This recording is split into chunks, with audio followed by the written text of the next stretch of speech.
各位老細，各位投資界嘅朋友仔，你有冇試過去茶餐廳傾大生意？個個都話要發財，你興奮到飛起，拎住份 cash flow 表出嚟分享，點知對方突然黑面，話你潑人冷水。你心諗，我講緊事實啊，佢聽落就係你串佢窮。呢一刻你先發現，原來你同佢唔係一個頻道。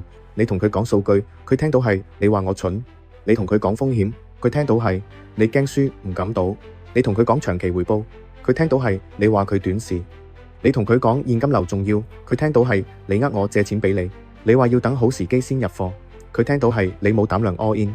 最後你發現喺佢個腦入面，你永遠係錯嗰個。做生意搞投資最忌就係呢種認知錯頻，因為你講緊邏輯，佢只聽到情緒；你講緊未來，佢只睇到而家想即刻發達。同呢類人傾生意，純粹係浪費時間同口水，仲隨時俾佢拖落水。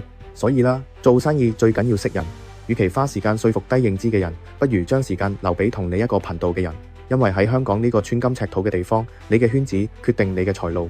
遠離永遠聽唔明你嘅人，你先有機會遇到真正明白你嘅拍檔。識揀人先賺到大錢。想知多啲投資界嘅清醒見解，記得 like 同 follow。下次見。